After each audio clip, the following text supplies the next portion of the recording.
नमस्कार दर्शक बंधु। आज राम नंदू ही चिकी बोली जानी जाइछि एवं निशा एका थरके दुई जनक जीवन चलीजिबा देखि मने मने बहुत खुशी होउछि। गोटे पटे चिकी को जंगल रे थिबा जानवर मानक मुहरे टेकी देखिचंती आउ अन्य पटे जेजेमा मेडिकल बेड रे पुणी थरे बेहोश हेबा देखि निशार खुशी कहिले न सरे। त निशा भाबुछि एबे तो राम को चिकींको मर्डर केस रे जेल पठै देबी आ मु ए अगस्ती परिवार रे राज्य करिबी। बास एबे मोर जीवन रे खुशीर मुहर तो आसीबाकू जाउची। दर्शक बंधु या परे निशा घर को जाई शांति रे सोई जाइथिबो, हेले चिकी गोटे भूतंक गेटअप रे आसी निशा को डरेइबो।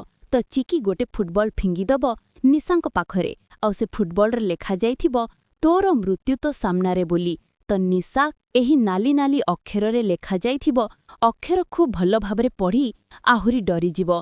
तापरे निशा चिकीर पाउंजी शब्द शुणी डरी जाई एबे गोटे आईना सामनारे जाई छिड़ा हेबो, हेले से आईना भितरे नंदू को देखिबो। तापरे चिकी सीधा निशा सामनारे जाई खिया हेजिबो एवं निशा चिकीर को देखी मरीरली बोली एपट सेपट हेई डरिबारे लागिबो। एपटे राम भी चिकीर को नंदू गेटअप रे देखी किछि समय पाई आश्चर्य होई जाइथिबो। खेले नंदू राम को इंग्लिश मीडियम बोली डाकी नथिले, होइतो राम भी नंदू को देखी डरी थांता। ताहेले दर्शक बंधु एबे राम चिकीर को नंदू बोली जानिगला। सात हेले आगको निशा रामा उपरे भी अटैक करने को चेष्टा करिबो आउ एटा आज रात्रे देखिया को पाइबे।